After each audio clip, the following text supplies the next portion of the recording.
framing down in Brownsville? It's a dense fog. Okay, so here is the snowfall forecast from the Weather Service on the left. Ice Forecast for what time period? The whole event? It looks like that is through 6 a.m. on Friday. Okay.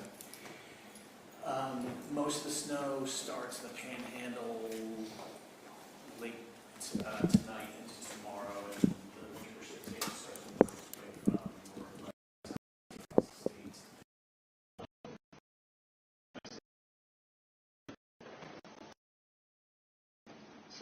Snowfall will be likely in that northern big country area around Wichita.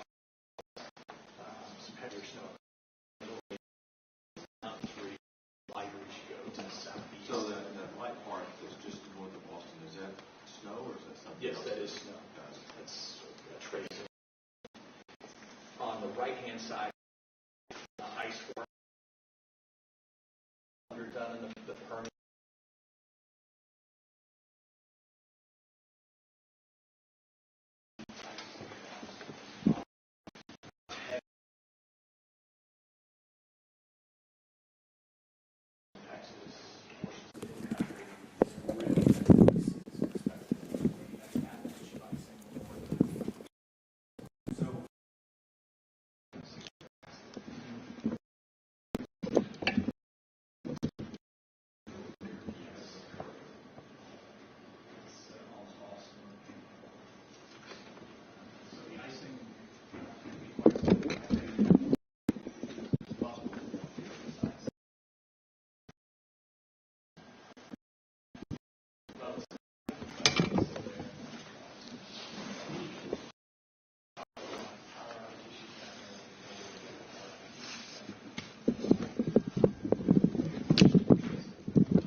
So this is kind of how the Weather Service played up the precipitation. This is today and tonight. Not a whole lot going on. You can see some snow in the Panhandle, and then during the morning, tomorrow into the afternoon, it starts spreading out of the Panhandle into the low rolling plains, that big country area, and then The dark brown here, is that rain? that's rain, correct, sir. And there is a chance as we head through tomorrow night that there could be some flash flooding portions of East Texas.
You know, and that's why, that's part about this. I mean, I changed the way because it's so big, it's not worth doing. That's why little DSLR lights in my pocket, change them out. Just, yeah, somewhere in there, depending on the area. Yes, it comes over here. I will say though, it's cheaper. It's basically it's just like Hey there. I think it was here.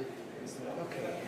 So, I don't know, did you call me since you attended it? You got everything good? Generally, I think I can,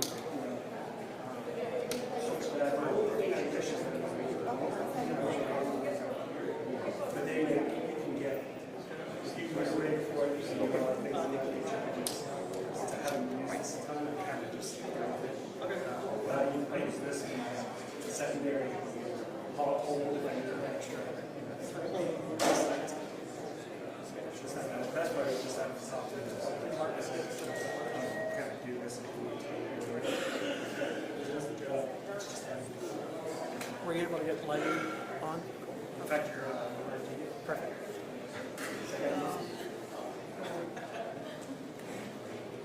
That'll be on Facebook, right? no, this is live TV. Oh, You're on. I'm on live. Not quite. Kind of. I'm sure they have a Fake live? It's on the language. Okay, so, okay. No, because they were asking me for Spanish, on the Weather Channel in Spanish, if it's, they can use the same.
It's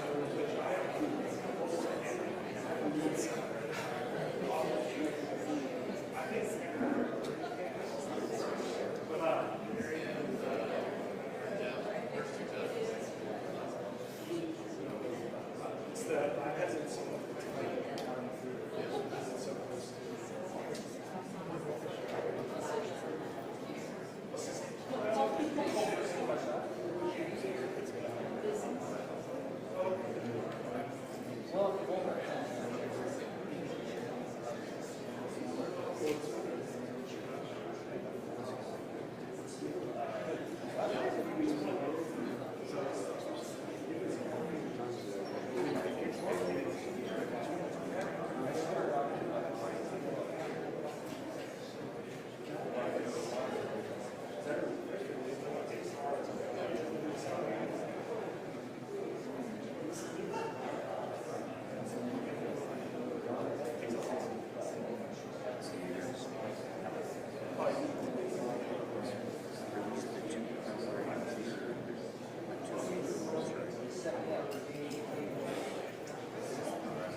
Nothing breaks, we don't check.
I want to thank everybody for being with us here today, and I especially want to thank all the people who are behind me representing all the different agencies in the state of Texas.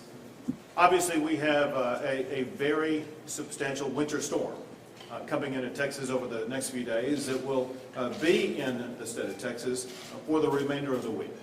We want to make sure that our fellow Texans know exactly what is coming, what to expect. We want them to know what Texas has been doing for basically an entire year now to be prepared for the storm, in addition to steps that have been taken over the past week or two, as well as what we will be doing over the course of the remainder of the week.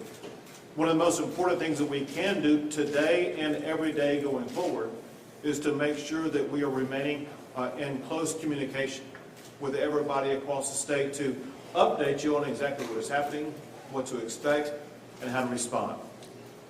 First, I want you to know that we're utilizing every applicable state agency to make sure that Texas will robustly respond to this extreme cold winter storm that is going to be sweeping across Texas.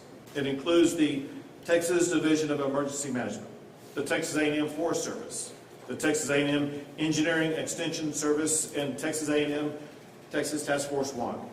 That includes Texas A&M AgriLife, the Public Utilities Commission, Railroad Commission, Energy Reliability Council of Texas, the Texas Commission on Environmental Quality, the Texas Department of Transportation, the Texas Military Department, Texas National Guard, Texas Parks and Wildlife, Texas Department of Public Safety, and the Texas Department of State Health Services. Let me run through top lines of what some of these agencies are working on, and then some of the agency heads or people with those agencies will be telling you more about what they are doing. First, the Public Utilities Commission. They've held meetings with utilities on winter preparations, and that is in the aftermath of a multi-month-long process where they have been inspecting all of the power generators in the entire state of Texas, and at least 99%, if not more, of the power generators in the state of Texas have passed inspection or are fully operational. The PUC, will provide staff 24/7 for the State Operations Center, and provide updates about utility and electric outages across the state.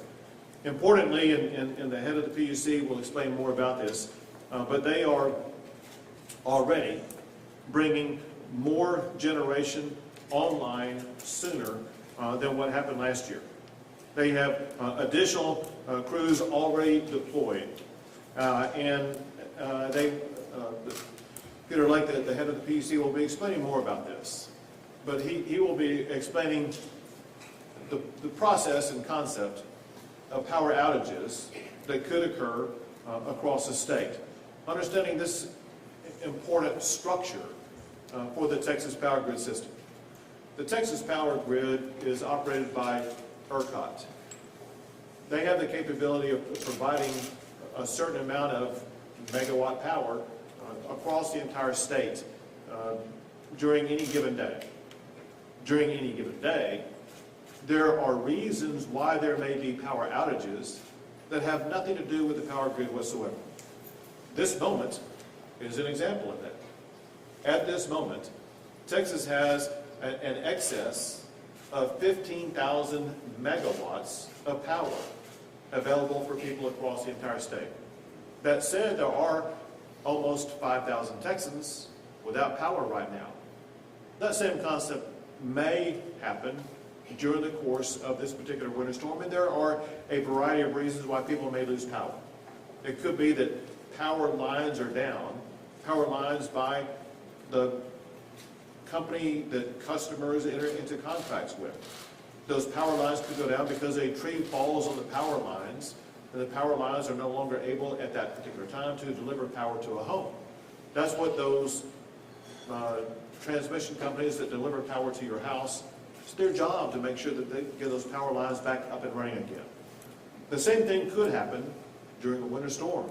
It could be either ice on power lines that would cause a power line to go down, or it could be ice on trees that causes a tree to fall on power lines and cause the power line to go down.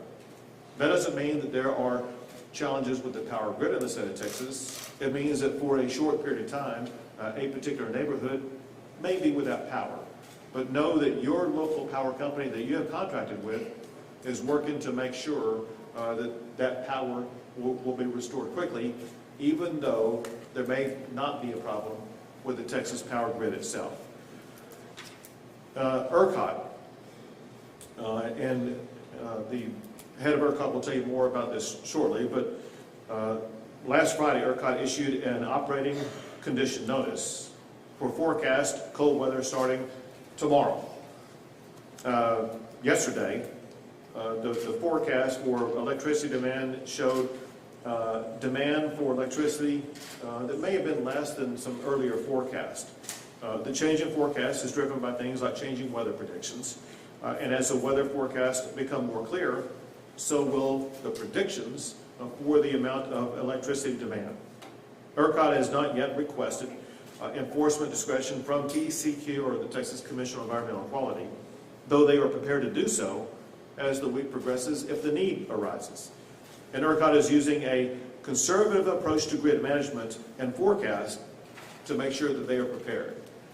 It's our understanding, as we discussed just moments before coming out here, that the time during the course of this winter storm when we are expecting the highest demand for power from the power grid is going to be on Friday morning.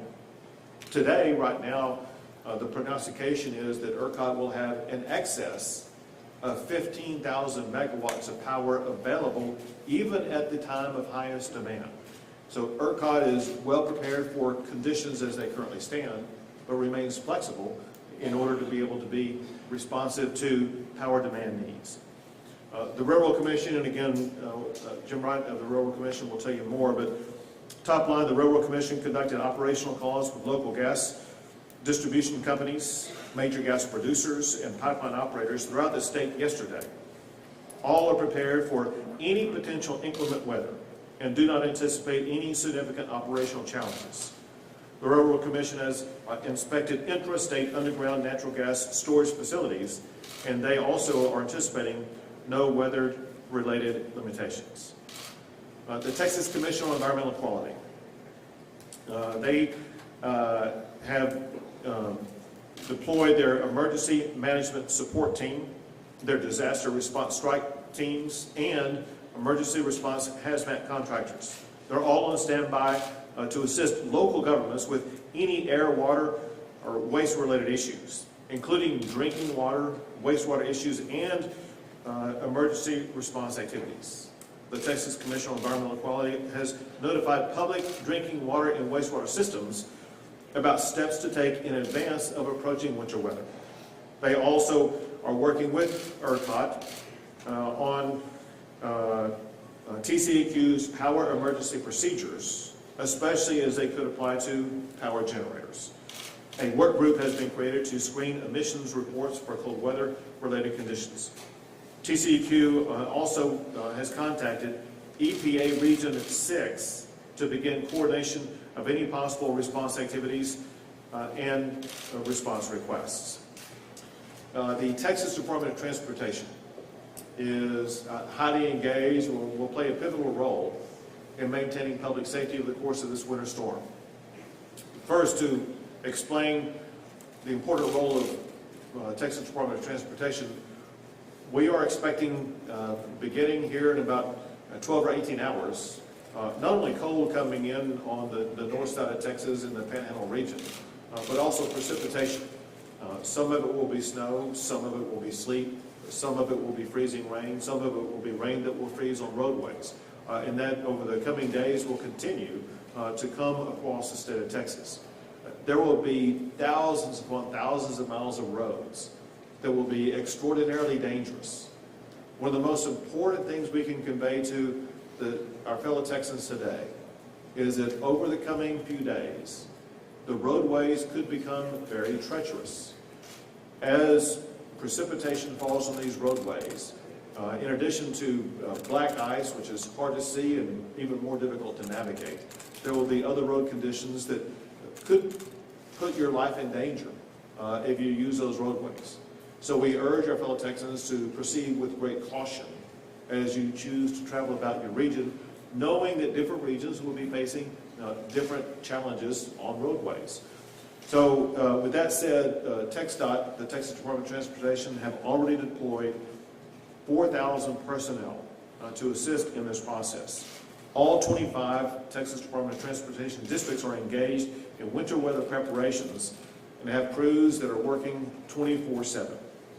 Pre-treatment of roads begin Sunday, this past Sunday. Districts that received rain yesterday will have pre-treatment beginning today.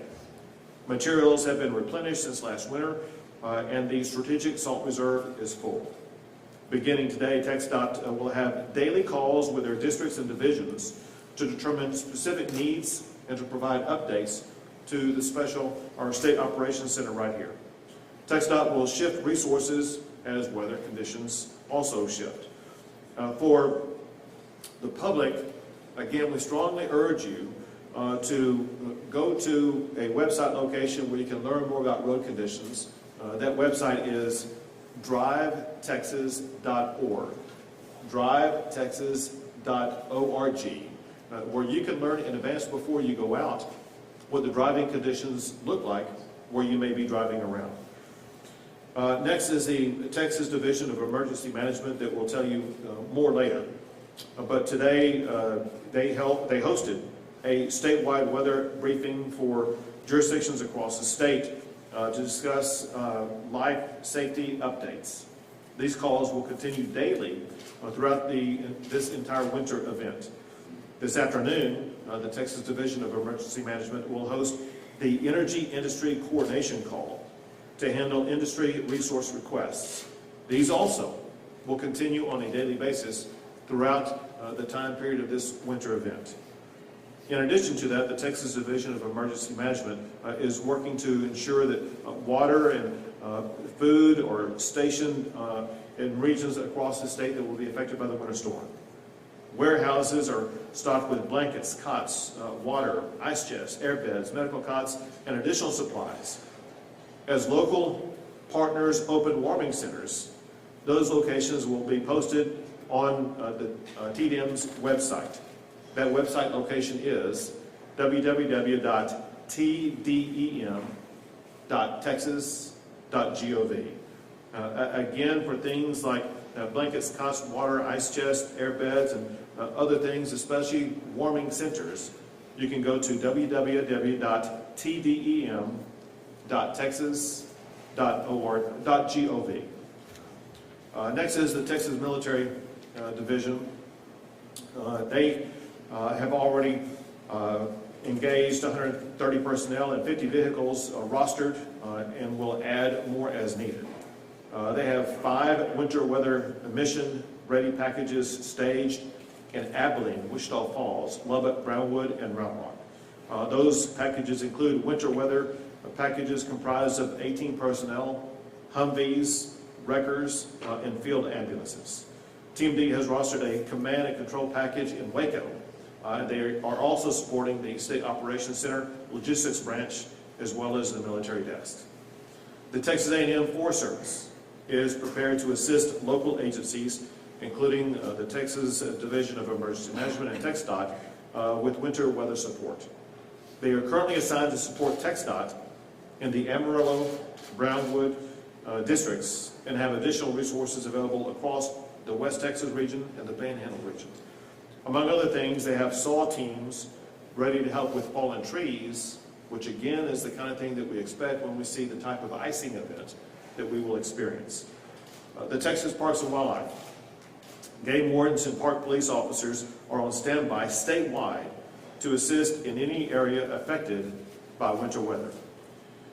The Texas Department of Public Safety, the same.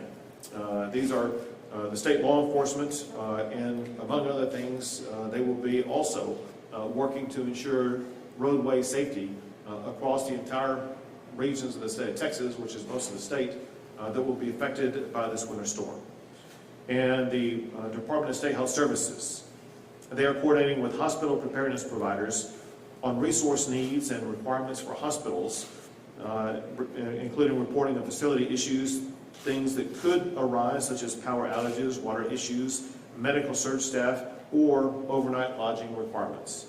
The Department of State Health Services is coordinating the Texas Emergency Medical Task Force resources to support winter weather response needs. They are also coordinating with the Texas Health and Human Services Commission on plans for any potential emergency evacuation of state-supported living centers or other similar facilities. They also wanted me to make sure that the public remained aware about something that can happen during a winter storm, and that is carbon monoxide poisoning. So please be aware of and follow all advice to make sure that over the course of the winter storm, you avoid the potential for carbon monoxide poisoning. DSHS stands ready to assist in that regard. Now, I'm going to have the other folks who are sitting at the table with me provide additional information from their particular divisions, including initially Chief Nimkid, Chief of the Texas Division of Emergency Management. Thank you, Governor. As you mentioned, the Emergency Management Council is ready. This morning on our call, we had over 1,000 local jurisdiction lines calling in. I just want to highlight one, the city of Corpus Christi. Made sure that we knew that they have warming centers that are open. They'll be posting them on their website. Their focus is on the homeless in that community. They will give free transportation to their warming centers. They've increased services for animal care and increased communication with their community and their local media. That's the kind of example of a great jurisdiction that we hope all jurisdictions in Texas are doing right now. Our message to citizens is pay attention to your local forecast and pay attention to your local officials. The governor mentioned our website, tdem.texas.gov. That's where we will post the location of all of the warming centers that the local officials share with us, as well as we will re-implement the plumber's locator app in partnership with the Board of Plumbing Examiners. As we know, as winter storms come, pipes can freeze. We want to be ahead of that. I also want to remind people about the 4 Ps. People, pets, pipes, and plants. We need to be taking action now to protect those in our homes. This is going to be a very cold event, and the wind chills could be deadly. We want to make sure that anybody that's in the way has a warm place to go. And as you'll hear more about, we cannot overemphasize, driving conditions will be treacherous. If you do not have to get out and drive when the roads are iced over, please do not do it. Thank you. Thank you. Next is Director Steve Mcgraw with the Texas Department of Public Safety. Thank you, Governor. Obviously, your overriding priority is preservation of life. And anytime we have these events, there's not a time that's worse for a Texas State Trooper or for a TxDOT employee than these icy road conditions. If you don't have to be out there, just like Chief Kidd said, don't be out there. Like the governor said, don't get out there. There's no one skilled enough to drive an automobile at highway speed in icy conditions, period. And the last thing we need to do is lose life on the roadway. So we've got 313,000 miles of the roadway in Texas, so please be safe, stay off the roadways. Thank you. Thank you. Next we have Mark Williams with the Texas Department of Transportation. Thank you, Governor. Throughout this week, crews across the state have been active in preparing for this oncoming winter weather. That has included making sure that our supplies are stocked up, our equipment is ready, and that we've been beginning our pre-treatment operations on our roads statewide. We have district personnel that have been deployed to areas where we think that there'll be greater impact, such as North Texas. All told, we have about 4,000 personnel engaged, about 2,400 pieces of equipment that are part of this effort. Some of the key messages, though, that we have and that we're pushing out through our message boards and trying to get out to the motorists, as has been emphasized. We expect that the conditions that we will see will make for very hazardous driving conditions. And that despite efforts with pre-treatment, we cannot guarantee 100% that roads won't have unsafe conditions on them. And so it's very important that motorists be aware of those road conditions, drive to those road conditions, slow down, and if you do not have to get out when the roads are icy or snow covered, please don't. Something else that's also very important that we're trying to get out to motorists is, as has been noted, our personnel are actively engaged in pre-treating our roadways statewide, and they're going to be actively engaged in responding when winter weather precipitation may begin to accumulate on those roads. We ask that motorists give our operators room to do their job and to help keep us safe while we're doing our best to keep you all safe. Lastly, as the governor emphasized, our road conditions are publicized and made available on drivetexas.org, and so we would encourage both motorists, citizens, and the media to be familiar with that site, because that's the most up-to-date information that we can push out to let you all know what those road conditions look like. Thank you, Governor. Thank you. Next is the Public Utility Commission Chair, Peter Lee. Thank you, Governor. As you said, we know that the reforms we have put in place over these last few months ensure that our grid is reliable and ready for this winter weather event. We will continue operating the grid in a conservative fashion by bringing on more reserves for an increased margin of safety and by operating an abundance of caution so that we have more supply sooner rather than later. In addition, our grid and our transmission system now meet and exceed federal winterization standards. Those power plants and transmission infrastructure have been inspected by ERCOT and found to be within near universal compliance. In addition, we've worked with the Railroad Commission to identify natural gas critical infrastructure to ensure that during any emergency conditions, natural gas will continue to flow to our power generators. In addition, we've made our industrial demand response program more accessible and available sooner as another measure of redundancy and reliability in our system. Most recently, in the last week or so, we have worked with our generators to ensure that any maintenance was conducted preemptively so that all resources available will be ready to operate during this weather event. Our generating fleet has procured extra fuel, both coal, gas, diesel, and fuel oil on site at the generators. And crews have been pre-positioned and will be pre-positioned at generators to ensure any problems that arise can be quickly addressed. Our transmission system also is pre-positioning crews to ensure that any of the ice-related incidents that we might expect, including falling branches or lines that are overly burdened with ice, can be addressed quickly. Some of our transmission companies have mobile generators ready to fill the gaps in any areas of local outages. And finally, I do want to remind everyone that, as the governor said, squirrels, tree branches, ice on wires are local issues that can be addressed by your local transmission company. Contact information for those transmission companies can be found on the PUC website, puc.texas.gov. Thank you. Next is the head of ERCOT, Brad Jones. Thank you, Governor. As the chairman said, we've been working for the last year to make sure that this grid is more reliable than it ever has been in the past. And it is. We've taken a number of actions to make sure that our generators are ready, that our transmission system is ready. And they have responded. They've responded, and as the chairman just said a moment ago, they have passed the inspections that we've gone out and tested them on. So we feel very comfortable at their level of readiness. In addition to that, we have been working to improve communications, and we're working daily and daily calls to talk to all of the communicators across the industry to make sure that during the storm you get one message from the folks in the industry and not several. We are ready for this storm. We'll be prepared for this.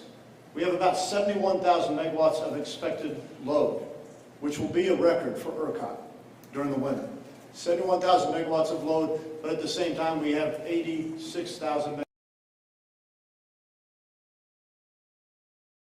Country, over 10,000 megawatts of wind that we're getting out of the western part of the country for both Thursday and Friday. We'll be ready and ready to answer questions. Thank you very much. And next, Railroad Commissioner Wright. Thank you, Governor. The Railroad Commission has been closely monitoring the weather forecast for this week, similar to what we did for the last two storms that we saw earlier this month. We sent out notice to operators yesterday on the weather projections later this week, on what we expect for later this week. We also had multiple conference calls with pipeline operators, natural gas utilities, and major producers yesterday, and continue to do so. They reported that they are prepared and don't expect significant disruptions from the freeze. But we'll keep in contact with them to get updates along with what our staff is doing here at the SOC Center. It is important to remember that gas must be processed into dry gas before it can be used for power generation and home heating. As of mid-January, Texas still has more than 380 billion cubic feet of dry working gas in underground storage, and another 30 to 35 billion cubic feet is typically in pipelines at any given time. This far exceeds the peak daily demand for home heating and gas-fired power generators. Unlike gas in pipelines and storage facilities, gas produced from the wells still need to be processed before it can be used for home heating or power generation purposes. Real-time production by nature can fluctuate throughout the day from hour to hour due to a variety of reasons, such as scheduled maintenance and downtime for safety reasons. Average statewide daily production can vary as much as more than 2 billion cubic feet per day, even during non-winter time periods. But this means the vast majority of gas production, more than 90%, stays online. Finally, the Railroad Commission has mobilized more than 200 of our inspectors since last fall to get a first-hand look at winterization at natural gas facilities, including all underground storages in the state and critical pipelines serving power generators. Inspectors have visited more than 4,000 facilities so far. About 98% of those facilities visited have been winterized. The remaining 2% or so were in the process of winterizing at the time the inspections were occurred. RRC visited them in the last few months. Our inspectors are visiting more facilities as we speak and will continue to do so throughout this winter. Thank you. Thank you very much. Seth will take a few questions. All right, Maggie? Hey there, Governor. You had mentioned earlier the Texas Energy Reliability Council, which was part of the legislation that was passed to reform the grid. I know that group has met several times, but all behind closed doors. Can you commit to maybe having a few of those meetings open to the public or live streamed like the PUC and ERCOT meetings are? Was that to me or to Peter Lake? I guess to all of you collectively, do you think we can have better communication from how those meetings are going with all characters involved in those meetings? So I'm going to take the first shot at providing you a level of communication. Chief Kidd will provide additional information. Peter Lake may also. But listen, obviously, we want to achieve greater transparency to make sure the public knows what's going on. Sometimes there's various reasons why things have to be decided without the public being involved. I can't tell you what all those different scenarios are because I am not present during those times. But I just want you to know and the public to know that our goal is to achieve the greatest level of transparency. We know that the more the public knows about what's going on, the more trust and confidence they will have in the process. We want to earn that trust and confidence. Chief Kidd? Thank you, Governor. And Maggie, that's a very important question. Thanks for asking that. Listen, you know by the legislation I chair the Texas Energy Reliability Council. You also know by legislation that the legislature put in place certain safeguards or parameters for public meetings and open records. And I believe the reason for that was to get these industries that don't usually work together, that need to work together, to be able to communicate. I hope what you will see and what the community will see is the actions of Turk are evident here today. Look at the level of communication between these agencies that we really didn't have a purview into before. I can also commit that the legislature mandated a report to them in November. And so before November, you will see public documentation and things that go into the public about the actions, the efforts, and the outcomes. And I can tell you to this point, the members of Turk, the 5 state agencies and the 19 appointees have been working day in and day out together. We've had face-to-face meetings several times a month, and several of them have broken into work groups that are meeting weekly now in order to really do what the legislation says, foster communication between the energy and the electric utilities in Texas. Thank you. All right, Carmen? You mentioned there were 5,000 people without electricity now. How long do you expect them to be without electricity since we're about to start filling the So those who are currently without power, they're without power for reasons unrelated to the power grid. On the map that I looked at, I couldn't tell exactly where they were located. I did hear some reports that some occurred in the Houston area, I think yesterday.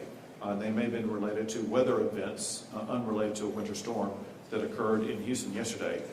Having lived in Houston myself, I can tell you there's oftentimes a lot of trees that fall on power lines, and that is commonly the reason why power is down. Can't confirm that right now, but that would be a reasonable explanation for why some people may be without power. CenterPoint typically is the power company involved in providing power in the Houston area, and I know that they work around the clock to restore that power as quickly as possible. Seth? Governor Abbott and Chief Kidd, what is your metric of success when you say that if our grid will be reliable? Is it no blackouts or no load shed, or is it no catastrophic blackout? Listen, the goal obviously is through the course of any winter storm or in the course of any everyday event to make sure that the lights stay on, the power stays on, and we have a team who literally has been working around the clock with the PUC, with ERCOT, with the Texas Division of Emergency Management and others who are working to ensure that goal is going to be achieved. So does that mean if there are any load shed events, then it wouldn't be a success, or it would? Well, listen, no one can guarantee that there won't be a, quote, load shed event. But what we will work and strive to achieve and what we're prepared to achieve is that the power is going to stay on across the entire state. I have a question for Commissioner Wright. I know there's a lot of concern about natural gas production and weatherization standards. Can you shed any insight into what those weatherization standards are that those facilities you mentioned that are winterized have met, and also what threshold would be for percentage of natural gas facilities that would have to go offline for people to start seeing their power go out? Certainly. I've been very proud to see that industry this year has introduced lots of different ways of trying to make sure that nothing freezes up at a wellhead or at a gas transmission facility or storage by introducing methanol, heating blankets, heat tracing lines. There's all sorts of different things that they're doing. As far as gas that could come offline, I think your question was from last year, or is that what you think we're going to predict for this year? Was that your question? I mean, there was a recent freeze that caused a significant percentage of natural gas facilities to go offline, and so I think people are concerned that there hasn't been enough time between, the event a few weeks ago and now for any meaningful, remedies to be implemented. Yeah, what you saw at the first of the year and some of the reports that were out in the media was pretty standard for what we experience on a day-to-day basis in the natural gas industry. We have fluctuations in production of gas every day. Those were not out of anything normal. In fact, in January 20th, I believe, we were producing more gas than we have in the past 2 years. And that was one of the days that we had one of the rather colder days in January. Hey, I was hoping to ask a question of TxDOT and then whoever else would like to take an answer at it. But I wanted to know, obviously in North Texas, ahead of the winter storm, a couple days, it was on a toll road, but we had a deadly pilot crash that happened with crazy rain, etc. So I was wondering more generally, are there any lessons learned or precautions that y'all are taking since the winter storm last year to better prepare our roads for winter weather and make sure they're safe, they're safe? Thank you for that question. First and foremost, I want to reiterate that despite all of the precautions we take and the efforts that we make, this type of weather event is not going to be a weather event that we can guarantee that the roads are going to be safe. We're expecting icing and snowing, and particularly ice is a very dangerous, very treacherous set of conditions for motorists to deal with on our roadways. And so we don't want to give anybody a false sense of security that you're not going to encounter hazardous conditions if you get out during this type of event. That being said, anytime we go through an event, we redouble our efforts to look at what we're doing. We're taking steps to do additional pre-treatment in areas where we think that there could be an additional amount of ice accumulation.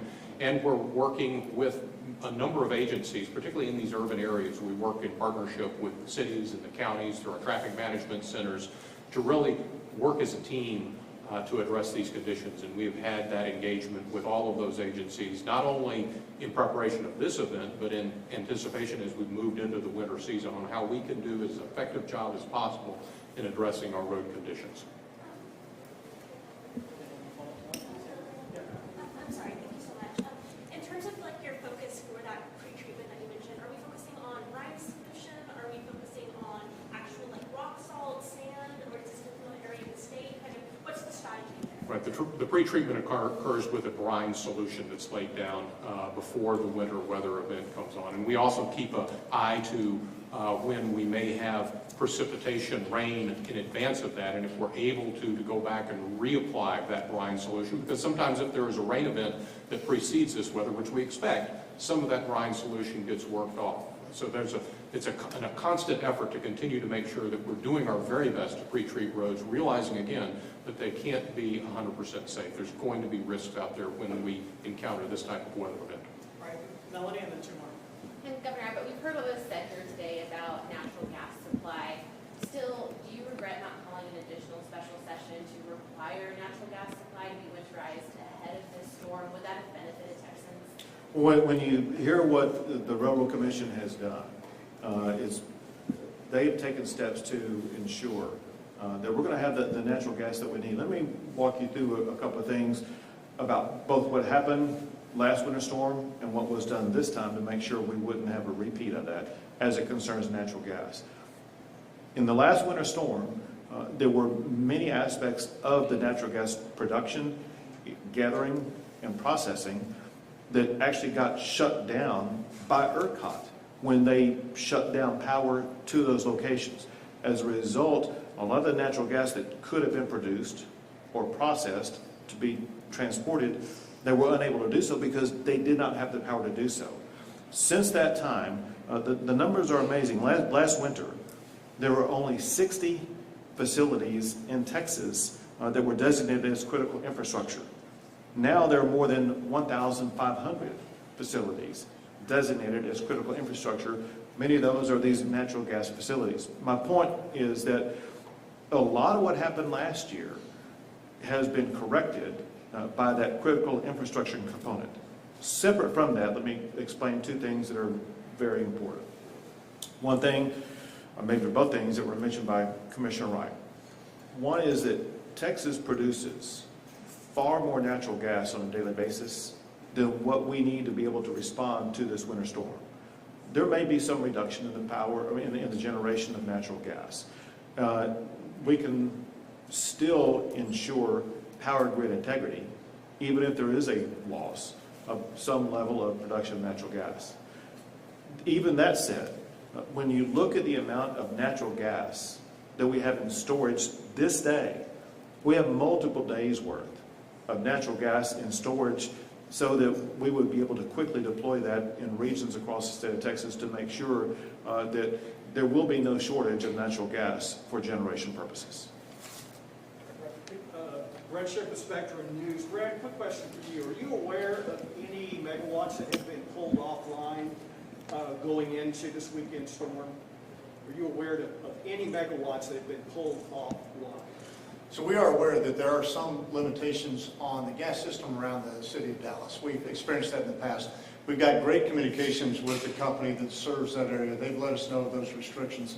So we're making sure that those assets that have been impacted are moving over to alternate fuels. Many of them have on site, and some have alternate pipelines that can serve them as well. Okay, do we know how many megawatts that equates to? Total, we're expecting that to be around 1,200 at the low end and 2,600 at the high end. Okay, and real quick, Railroad Commission, you're saying that 98% of the gas production facilities and transmission lines have been winterized. Are you confident? I'm saying that they've taken steps for more winterization than they've had in the past. Tell me And more our what that inspections. means. That means just what I had said earlier, that we've introduced ways of not having things freeze up, like methanol, heating blankets, heat tracing lines, those kinds of things. You've introduced, does that mean they have implemented? Yes, sir. We're seeing more and more of that being But they implemented. have, you don't know that they have fully winterized and are ready for this weekend? We feel comfortable that they are ready for this weekend, yes, sir. So if I can elaborate on, we lost him. So what he talked about introduced, I want to make sure you know this, and that is one thing that they are using in abundance as far as the number of facilities out there concerned is the injection of methanol. And the reason, nodding that you know that, I don't know if the others know what that means, but by using that will prevent the freezing. Oil and gas themselves are elements that typically would not freeze based upon the temperatures we will be experiencing. However, water can sometimes get into the facilities. The injection of methanol will pretty much eliminate that water that could cause freezing to make sure that those facilities will not freeze. In addition to things like making them critical infrastructure, they are commonly using methanol to make sure that that will be an additional measure to make sure their facilities will not freeze. Chairman Lake, or Bud either, you guys added, I think it was 15% capacity with feeder plants going into the winter. Do you have to use that at all, and do you expect to have to use that this weekend? The particular resources change on any given day based on price point and availability. So yes, they've been used at some point, some days, and geographic location, where there may be constraints on transmission at any given point. So our entire fleet that is available to be dispatched is dispatched according to the protocols at ERCOT. Okay. All right, thank you. Listen, thank y'all very much. We urge our fellow Texans to be very safe over the coming days. Just know that this team will be working around the clock to make sure that we are gathering the information needed to share with you so that you will be best prepared to do what you need to do to protect your family, to protect your homes, to protect your lives. Take care and be safe.